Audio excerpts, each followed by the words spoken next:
Kenapa orang yang karismatik ni selalu jadi sasaran narsistik?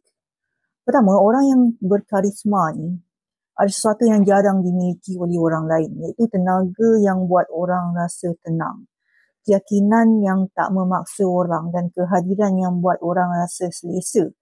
Tapi dalam dunia energi ni, cahaya diorang ni macam selalu menarik bayang-bayang.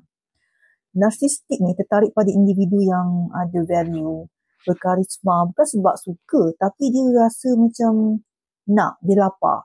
Dia lapar perhatian, pujian dan tenaga yang dimiliki oleh orang macam ni lah. Dan bila dia berada dekat dengan orang yang berkarisma, dia rasa macam hidup. Tapi bila orang tu menjauh, dia mula panik tau. Sebab dia kehilangan semua tenaga yang buat dia rasa bernilai. Individu yang berkarisma pula kadang-kadang tak sedar yang mereka sedang jadi chargers pada orang yang tak pernah puas. Dia terus memberi, layan diorang, bagi perhatian, kasih sayang, bimbing diorang sampai akhirnya dia rasa letih tanpa sebab. Dan lama-lama boleh di burn out. Jadi kalau korang perasan orang yang sering cuba rapat dengan kau secepat berubah bila dia tak dapat perhatian. Itu bukan salah korang. Itu cuma tanda tenaga korang dah terlalu mahal untuk diberi pada orang yang tak tahu nak menghargai.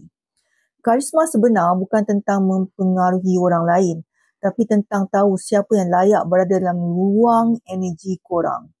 So, kalau korang nak tahu lebih, korang boleh klik link bio untuk dapatkan banyak lagi information. Saya ada webinar percuma dan cara korang nak belajar, korang akan belajar bagaimana untuk mengekalkan aura kuat tanpa jadi mangsa manipulasi halus. Klik link bio.